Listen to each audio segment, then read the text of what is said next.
Hoy continuamos con nuestra serie que hemos iniciado hace 2 semanas. Tú recordarás que sobre el Sermón del Monte hablamos en primer lugar de un tópico y por eso traje este salero. ¿Te acuerdas? Jesús dijo, vosotros sois, ¿qué? La sal de la tierra, que nos llamaba a recordar justamente esa tarea de poder alumbrar, testificar, vivir nuestras vidas de fe de forma tal que los demás pudieran justamente apreciarla en nosotros. La semana pasada hablamos de la ley. Esta es una constitución nuestra con diversas leyes de la materia. Y hablamos que Jesús no vino a abrogar la ley, sino a cumplirla. Y la parte práctica de esta materia era que el cumplimiento de la ley se daba cuando nosotros amábamos ¿a quién? A nuestro prójimo. Muy bien, hoy día vamos a ver un tercer tema que tiene que ver, ¿sabes con qué?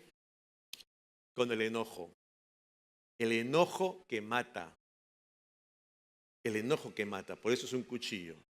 Y quiero que tú puedas comprender realmente cuál es el fondo de lo que el Señor quiere hablarnos en esta mañana. Quiero que me acompañes nuevamente leyendo el versículo 5:21. Dice la palabra, oísteis que fue dicho a los antiguos, no matarás.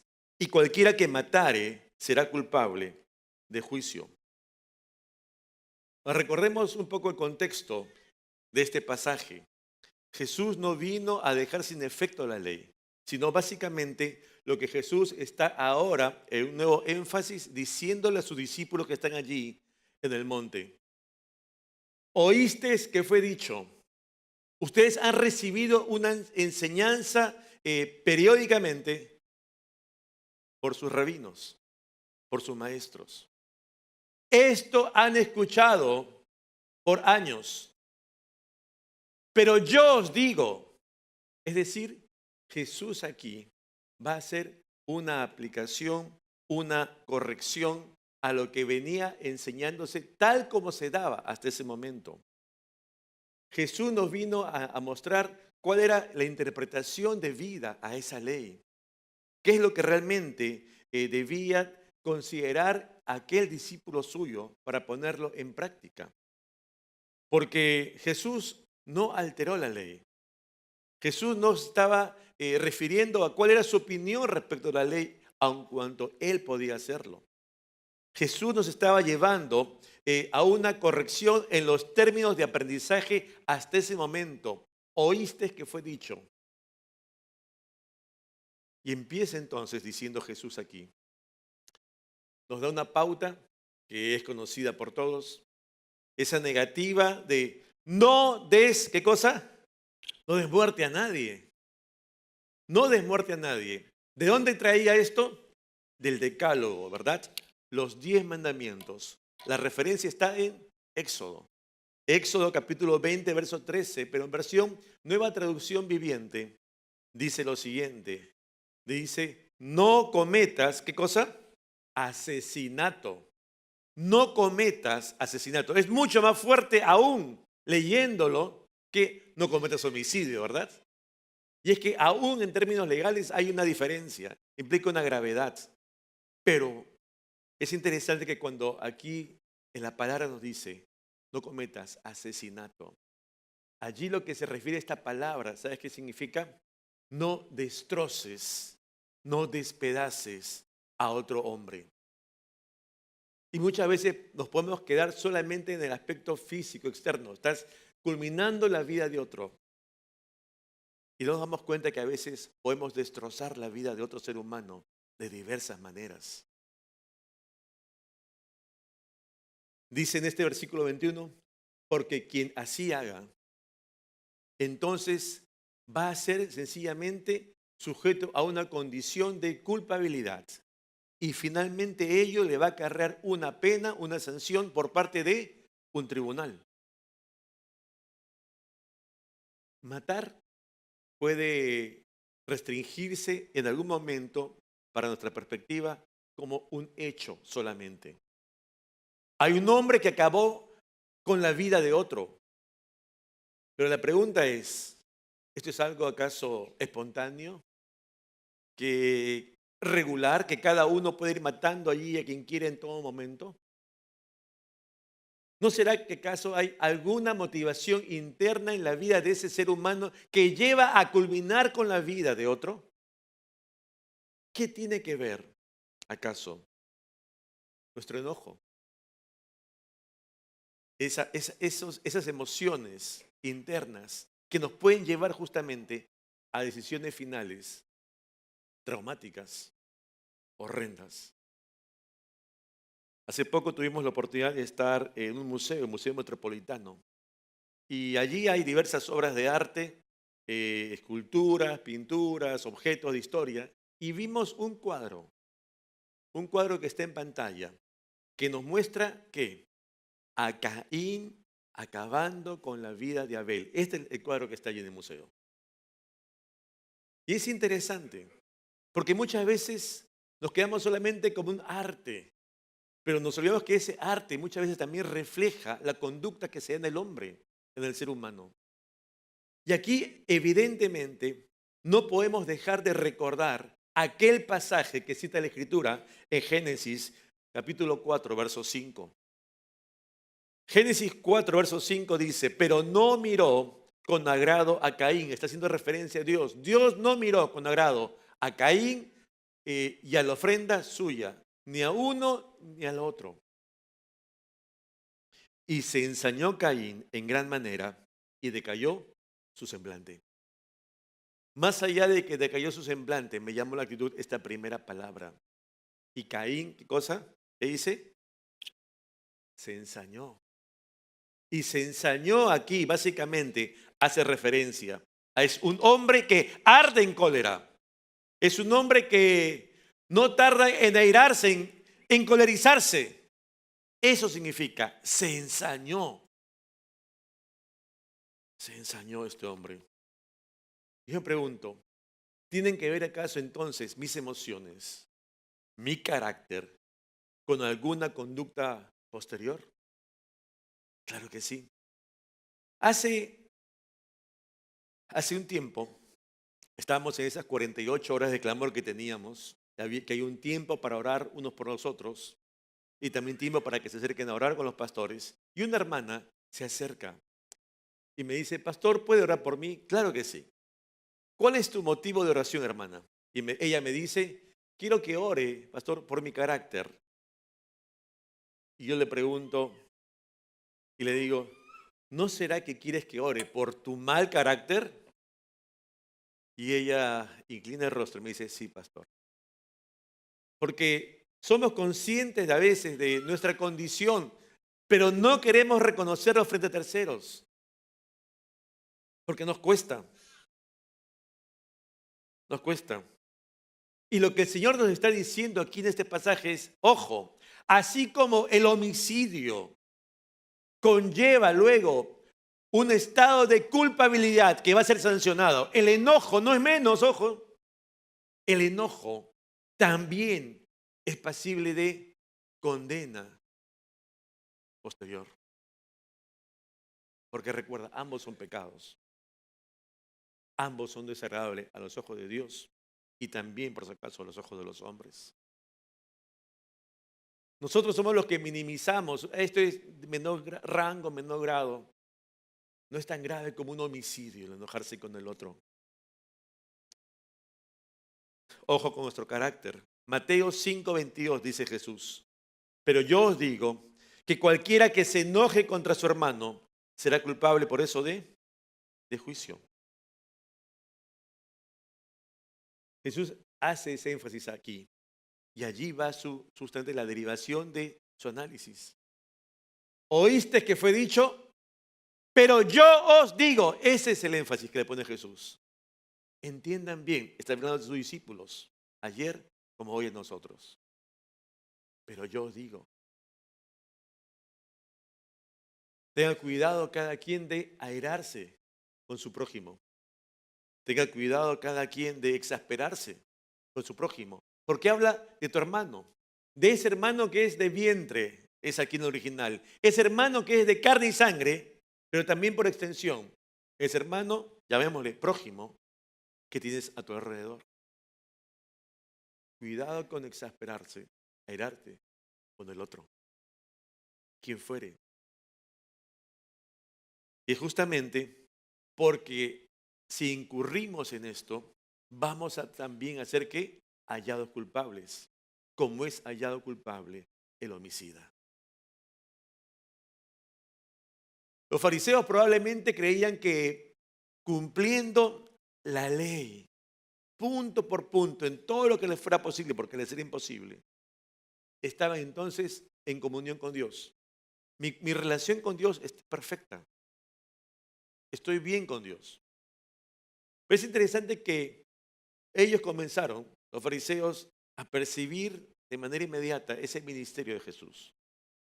Y se dan cuenta que el mensaje de Jesús dista del mensaje de ellos. La enseñanza de Jesús dista de la enseñanza de ellos, sino que más bien los corrige. Los milagros, las sanidades, la palabra, el ministerio de Jesús comienza a impactar la vida de los hombres, pero también comienza a impactar la vida de estos religiosos judíos. Y pronto va a dejarse al descubierto lo que justamente se cobija en el corazón de muchos hombres y mujeres, el enojo. ¿Por qué? Porque no estamos de acuerdo con lo que dice o opina el otro. Y como no opinas como opino yo, como no estás de acuerdo conmigo, entonces me enojo contigo. Y fíjate lo que cita aquí justamente. Lucas 6, versos 10 y 11 en la Escritura. Dice Jesús, y mirándolos a todos alrededor, y allí alrededor había, está una sinagoga y habían escribas y fariseos. Dice, dijo al hombre, extiende tu mano, y él lo hizo así. Y su mano fue restaurada. Y entonces estos escribas y fariseos se llenaron de furor y hablaban entre sí qué podrían hacer contra Jesús. Yo imagino, si tú estás allí presenciando y ves un obrar poderoso y milagroso de Dios en favor de un ser humano, le restaura la mano, tú alabas al Señor, le agradeces al Señor, porque ha hecho un bien en favor de alguien. Pero la conducta de estos hombres que están llamados y creían que cumplían la ley y que por eso estaban bien con Dios. ¿Cuál fue su actitud?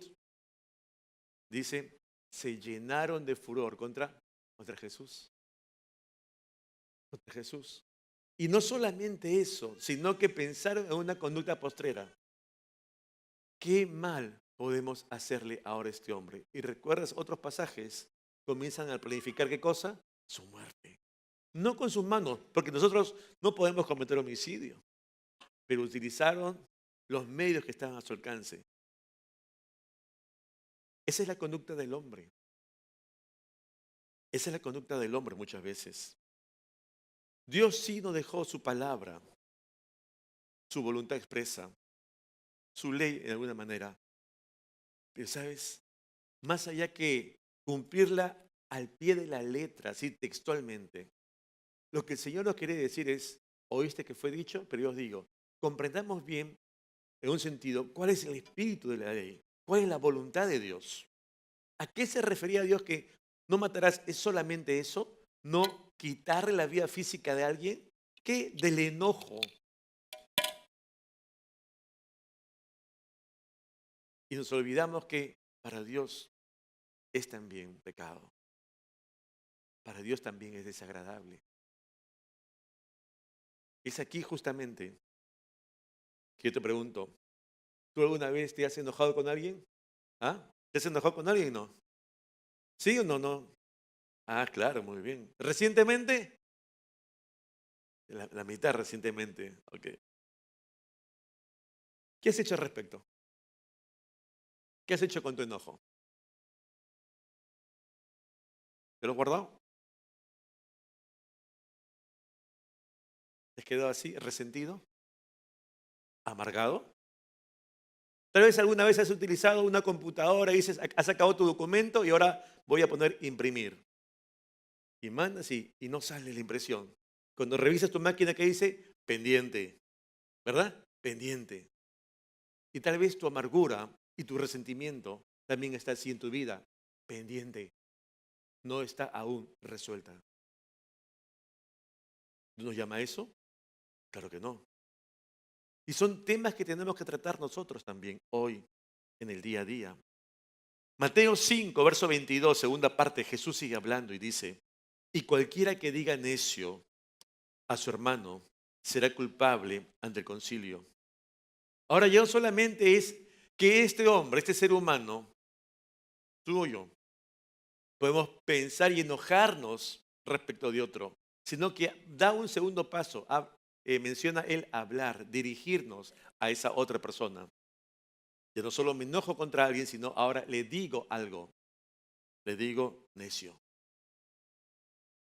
Estoy diciendo, eres un hombre vacío, indigno. En un sentido, aquí lo que quiere decir es, eres un hombre de cabeza vacía. Figurativamente eres un débil mental. Es un insulto la referencia que hace Jesús aquí. Porque muchas veces verbalizamos no solamente palabras de diversa índole, sino insultamos a otro con nuestros labios. Y el Señor nos dice, ojo, por si acaso, Juan, por si acaso, hijo, hija, no creas que esto es menos que cometer un homicidio. Porque así como el homicida va a ser hallado culpable y va a cumplir una sanción, el que se enoja e insulta también es hallado culpable y sujeto a una sanción.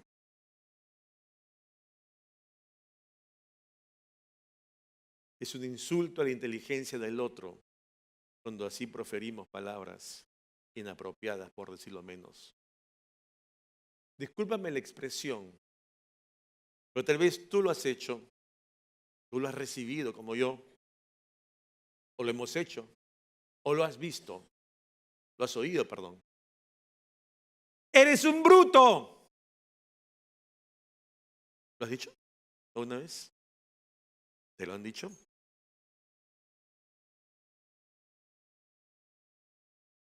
¿Mm?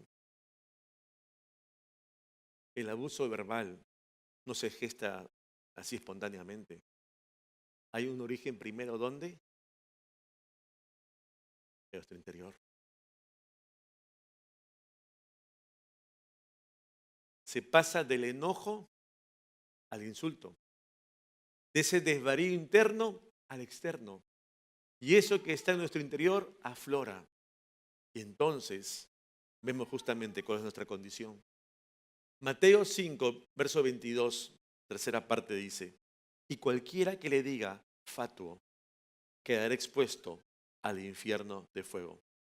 Obviamente también estás hablando con otra persona. Y aquí lo que está diciéndole, eres un hombre insensato, eres un ignorante. Pero hay una variación adicional aquí en este tercer pasaje. ¿Sabes cuál es? Habla del fin. Dice que será expuesto, ¿a dónde? Al infierno de fuego. Jesús cuando se dirigía a sus oyentes, utilizaba los medios que la gente conocía de manera inmediata. Por eso hacía referencia a las cosas que la gente veía, las cosas con la gente en que trabajaba, y utilizaba ¿qué? Las parábolas. La gente inmediatamente captaba a qué quería referirse Jesús. Y aquí entonces es interesante que en los tiempos de Jesús había vertederos de basura. Y esos vertederos de basura permanecían encendidos todo el tiempo. ¿Cómo qué? Como expuestos al infierno de fuego. Es interesante que hay una implicancia que nos lleva a un castigo, ya no solamente terrenal y temporal, sino a un castigo que viene del cielo y es permanente. Esa es la connotación. Recuerda, en el Antiguo Testamento, Dios da leyes civiles, ¿verdad? Cómo se deben relacionar los unos con los otros entre su pueblo. Pero observa que atrás de esas leyes está el interés de Dios. Porque Dios no solamente busca que le adoremos a Él, sino que también anhela que podamos comportarnos debidamente ¿con quién? Con los demás. Toda la ley se resume, y Jesús lo dijo, hay dos mandamientos, dos grandes mandamientos. ¿Cuál es el primero y más grande? Amarás a tu Dios, la vertical, con todo tu corazón, con toda tu mente, con toda tu fuerza, con toda tu alma, ¿verdad? Y el segundo gran mandamiento, ¿cuál es? A tu prójimo. Ahí está. La ley va a revelar la voluntad de Dios, pero la ley también va a revelar que nuestra condición delante de Dios y delante de los hombres. Tenemos que estar atentos a ello, porque definitivamente allí puedo yo verme reflejado, que soy iracundo, que odio, que desprecio, que tengo rencor por alguien. Yo te pregunto, hermano, hermana, que estás aquí, ¿tú has eh, atacado verbalmente a alguien? ¿Mm? ¿Le he dicho algo ofensivo a alguien? Ya no escucho amén. Pues yo te aseguro que sí, como yo también. Te aseguro que varios de aquí, siendo muchos, lo hemos hecho en alguna ocasión. Y claro, nos arrepentimos y pedimos perdón. Pero tenemos que reconocer nuestra condición. Yo te pregunto, ¿qué consecuencias obtuvimos de ese ataque verbal?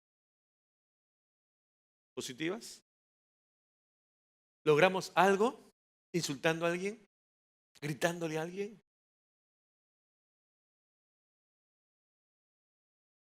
Y si es que, por si lo pensamos, conseguimos alguna adecuación de la conducta de alguien a quien gritamos, ¿no será porque es nuestro dependiente? ¿No será porque él depende de nosotros y no le queda otra que callar? Pero su corazón está quebrado. Como dijimos del asesinato, lo hemos destrozado. Pero él no lo dice, pero está. Tal vez esto sí hemos hecho también. Alguna vez, en lugar de reaccionar, nos hemos abstenido de reaccionar, ¿verdad? Dominio propio. Y está bien. Pero estamos llamados justamente a ser considerados con eso que pasa en nuestras vidas de manera rutinaria. Nuestras emociones, nuestros sentimientos, nuestras conductas, aún nuestras omisiones. Porque de todas ellas vamos a dar un día cuenta a quién? Al Señor. Todos los seres humanos de todos los tiempos. Un día, dice la palabra, los incrédulos estarán delante del Señor en el juicio del gran trono blanco. Apocalipsis 20. Allí darán cuenta. Y toda la cristiandad, toda la iglesia del Señor, todos los creyentes, vamos a estar ¿dónde? Ante el tribunal de Cristo. Según de Corintios 5. Y dice que allí daremos cuenta de nuestros actos, sean buenos o sean malos. Y entonces no pasemos, porque nosotros creemos, utilizando esa frase coloquial, que Dios va a pasar por agua tibia, ¿no? Nuestros hechos, pero no. No creamos que es así, o que va a ser así. Todos rendiremos cuenta. Los seres humanos somos rápidos para airarnos, ¿no? En cólera, pero somos muy lentos para reconocer que hemos agraviado a otro, que somos responsables, que tenemos la culpa. Ah, pero está exagerando, llora por gusto, es muy sensible. Yo no tengo la culpa que sea sensible. ¿Mm?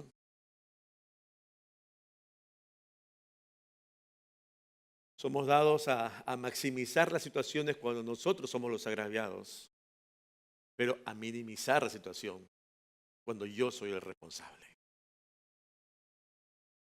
Tenemos que reconocerlo. Porque el asesinato, el enojo, la ira, el insulto y todas sus variables son igualmente pecado y desagradable a Dios. Es algo que Él quiere que nosotros tengamos en cuenta para no incurrir en ello. No incurrir en ello. Recordemos lo que mencionamos la semana pasada. El propósito de la ley está allí. Romanos 13, verso 10. Dice, el amor no hace mal, ¿a quién? Al prójimo. Sí, así que el cumplimiento de la ley, ¿qué cosa es? Es el amor ¿a quién? Al prójimo. No solo a tu ser querido, no solo a tu familia, sino al prójimo. Aquel que tienes a tu lado, en el momento. A eso nos llama el Señor. El cumplimiento de la ley es el amor al otro. No tiene que caernos bien, no tiene que gustarnos, no tenemos que estar de acuerdo. El Señor no nos llama a estar de acuerdo con Él, sino a amarlo, amarla. Ese es el llamado, ese es el llamado. Por eso, un autor va a decir, el enojo se refiere a la amargura creciente y enardecida en contra de alguien. Es una emoción peligrosa que siempre podrá salirse de control y llevar a la violencia, causando heridas tanto físicas, emocionales, como de índole espiritual. El enojo impide que desarrollemos un espíritu agradable ante Dios. En esta misma línea de pensamiento, Jesús va a decir lo siguiente, Mateo 5, verso 23. Por tanto, considera todo esto que estoy diciendo, nuestra conducta personal, tu relación con Dios y tu relación con los demás. Entonces, dice, por tanto, si traes tu ofrenda al altar y allí te acuerdas de que tu hermano tiene algo contra ti, si traes tu ofrenda al altar y allí te acuerdas que tu hermano tiene algo contra ti, recuerda que todavía estaba los sacrificios del altar allí, templo, estamos hablando de un contexto, hay un sí condicional. Dice, si tú traes contigo tus presentes, tus ofrendas, tus diezmos y ofrendas aquí a la casa del Señor, como un acto de adoración a tu Dios, y vas a dejarlo, vas a entregárselo a Él, y entonces allí, dice la palabra, viene a tu memoria, viene a tu mente algo, que alguien, no tú, que alguien tiene algo contra ti. Entonces ya no se trata de nosotros ahora, se trata de quién, de otra persona. Se trata de que otro tenga algo contra mí. Claro, la palabra dice, si alguien tiene algo contra alguien, ¿qué tiene que hacer? Ir y buscarlo, pues, ¿no? Para ponerse cuentas. Decir que en este caso no sucedió así. Alguien tiene algo contra mí o contra ti y no ha venido a nosotros. ¿Qué nos dice el Señor? Entonces, un ratito, detente.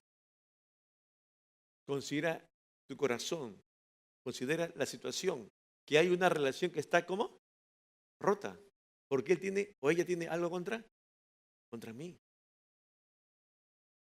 Si esa persona no ha venido a nosotros y nosotros somos conscientes que tiene algo contra nosotros, ¿qué tenemos que hacer? Dice el Señor, ir y buscarlos. Busca la conciliación, reconcíliate. Dice, ojo, porque aquí el Señor nos llama a considerar las prioridades que tiene Él. Porque no podemos ir andando diciendo, yo estoy bien con mi Señor, pero no estoy bien con mi hermano. Primera de Juan, capítulo 3, verso 15, dice lo siguiente. Primera de Juan, capítulo 3, verso 15, dice, si alguno dice, yo amo a Dios y aborrece a su hermano, ¿es que? Mentiroso. Pues el que no ama a su hermano, a quien ha visto, ¿cómo puede amar a Dios a quien no ha visto? Por eso allí en Mateo 5:24 va a decir, deja entonces allí tu ofrenda delante del altar y anda. Reconcíliate primero, dice, con tu hermano, y entonces ven y presenta tu ofrenda.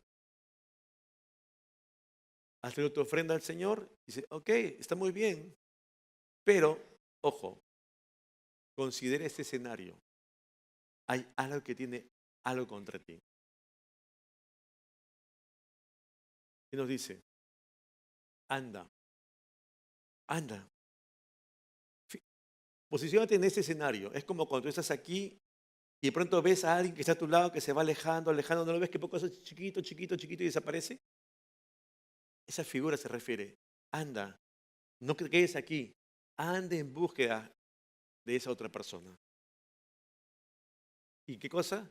Concilia, concilia con esa otra persona, de forma tal que se reconcilien, valga casi la redundancia. La reconciliación ya no dependerá de ti, no solamente, porque uno habrá hecho su parte. Si la otra parte no quiere conciliar, ese es un tema entre esa persona y Dios, ya no entre nosotros. Nosotros cumplimos nuestra parte. Si la otra persona no quiere reconciliar, ya es un tema del otro. A nosotros nos toca buscar, dar el paso, conciliar con el otro. Allí apunta el Señor, justamente. Por eso tenemos que considerar ello. Y dice entonces, luego que has hecho esto, entonces vuelve y presenta tu ofrenda al Señor. Presenta tus diezmos y ofrendas allí. Porque si no, creemos que porque venimos a la iglesia, venimos al culto, presentamos nuestra adoración a través de diezmos y ofrendas al Señor y estoy bien con Dios, no vaya a ser que Dios nos va a ver a nosotros y a nuestra ofrenda, como vio a quién, a Caín. ¿Te acuerdas? ¿Cómo lo vio Caín y su ofrenda? ¿Pero acaso no estaba ofreciendo tu ofrenda a Caín al Señor? Y creemos y podemos creer engañándonos a nosotros mismos que porque venimos a presentar a Dios nuestra ofrenda, estamos bien. Pero para Dios, que Él anhela en su corazón que le adoremos de diversas maneras, Él también quiere que tengamos nuestras prioridades claras. Sí, Él anhela que le adoremos, pero esta actitud va de la mano con esta otra. Cumplimiento de la ley es el amor. ¿Amor a quién? También al prójimo. En esa conjugación de vida, ahí es, yo quiero vida práctica. No cuánto conoces de la palabra, idea que todos conozcamos todo. Pero lo mucho o lo poco que conozcamos, ¿qué cosa quiere el Señor? Vidas de fe prácticas. Que lo que conozcamos, vivamos. Y cuando nos equivoquemos, pidamos perdón. No quedarnos allí en ese pendiente. Está pendiente, ¿no? Por eso Dios rescata las prioridades que debemos tener nosotros. Porque los seres humanos somos muy dados a tener ceremonias públicas, de exposición pública, ¿verdad? Una apariencia pública y de cara a lo demás, yo estoy bien con Dios. Mira, he venido a la iglesia, yo nunca falto y traigo mis diezmos y ofrendas. Pero Dios que está viendo también nuestro corazón. Él ve nuestra vida integral. Él sabe si hay una relación rota o no. Y Él nos pide hacer algo. Y es eso que tenemos que tener presente. Unas vidas reales de fe. Vidas prácticas, no teóricas. Jesús fue nuestro maestro y lo es. Y entonces, como todo maestro, enseña a sus discípulos. Y el discípulo aprende de su maestro. Y ejemplo nos dejó él. 1 Pedro 2:23. Dice la palabra de Jesús. Quien cuando le maldecían, ¿qué hacía Jesús? No respondía con maldición, ¿verdad? Dice allí que cuando padecía, ¿qué cosa no hacía? Ya vas a ver. Así dijo, no, no. Era el Señor, ¿ah? Ahora eres tú, no te preocupes, después me toca a mí. ¿Ah? Porque le va a tocar, no, él va a juzgar a vivos y muertos. Él no dijo eso. Él no dijo eso. Sino encomendaba la causa. ¿A quién? Al que juzga justamente.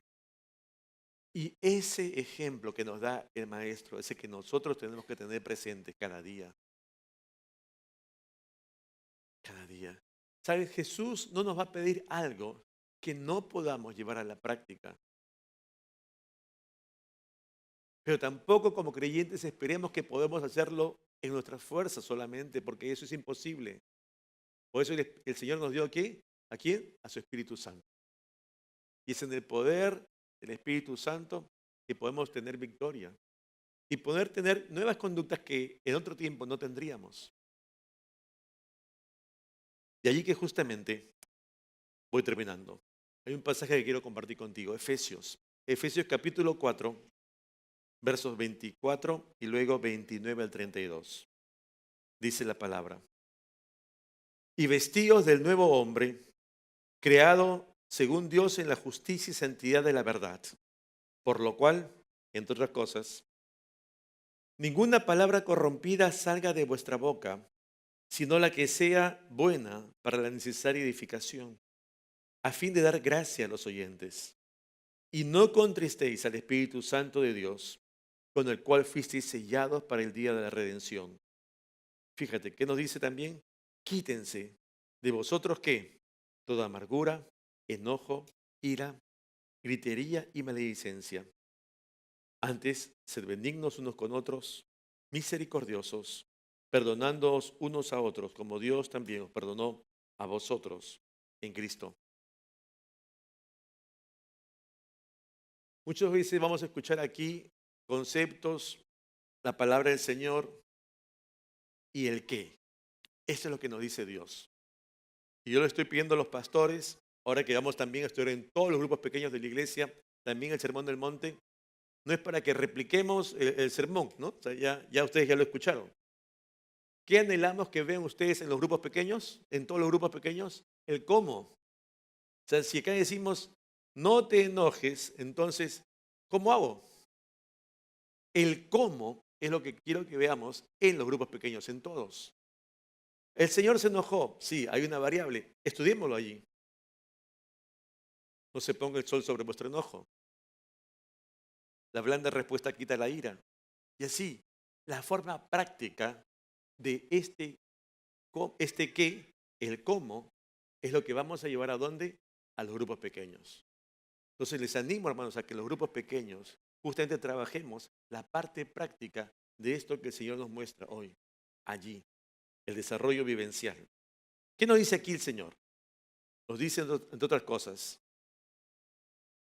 alza, levanta, toma en tu vida esto que realmente estás experimentando. ¿Y sabes qué haz con esto? Arrójalo de tu vida, sácalo de ti, bótalo a la basura. ¿Qué te está pidiendo el Señor? Está diciendo, quita de tu vida esto que te está presionando. No debe continuar en tu vida como un creyente. ¿A qué se refiere? Se refiere a toda clase de amargura, a eso que es punzante en tu vida como un veneno, que carcome todo tu ser interior, eso que te daña, eso que tú dirías, me ha malogrado la vida y no tengo cómo salir adelante. ¿Qué te dice el Señor? Sácalo de ti. Deshazte de eso en tu vida. No debe formar parte más de ella. Dice, retira de ti ese enojo, esa ira, en un sentido, ese furor. ¿Tú has visto alguna vez esos hombres o mujeres que se ponen así como un toro, está respirando, ¡ay! Y va a explotar? Así. No tenemos por qué estar así. No tenemos por qué llegar a ese punto. Que salga de tu vida. Que salga de tu vida. Porque esa actitud fuerte se puede convertir en una conducta violenta. Acuérdate de Caín. Y tal vez tú has escuchado hoy de tanto feminicidio, ¿verdad? ¿Por qué crees? Porque aparta de ti toda maledicencia que habla de esa gritería, ¿no? De ese vocerío, ¿no? ¿Pero qué te pasa? No estoy gritando, yo hablo fuerte. Y siempre somos buenos argumenteros. Nunca perdemos. Claro, hay gente que habla fuerte, efectivamente, ¿no? Pero no pretendamos nosotros decir eso cuando estamos gritando, pues.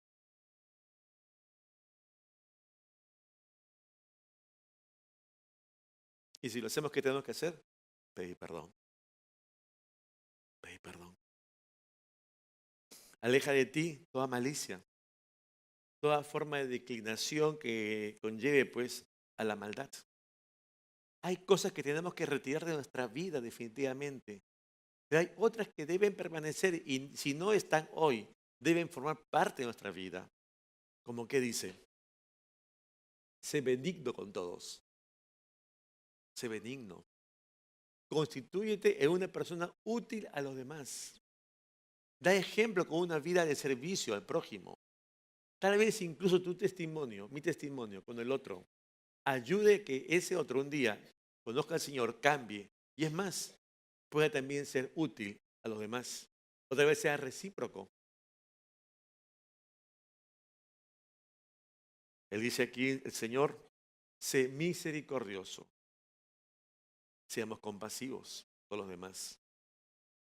Pero Él me ha hecho esto, sé misericordioso. ¿Qué es misericordia?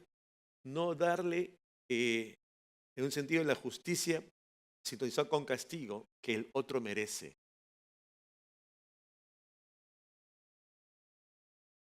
Pudiendo hacerlo,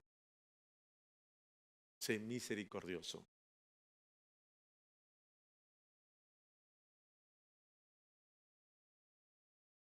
Nos dice también, perdonándoos unos a otros. Pero me he hecho esto, ¿cómo lo voy a perdonar? ¿Qué nos dice el Señor? Perdona al otro, no porque lo merezca,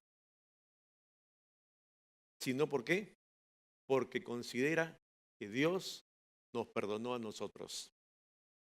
Y así como Dios nos perdonó todos nuestros pecados, con ese mismo amor de Dios, estamos llamados también nosotros ¿a qué? A perdonar al otro,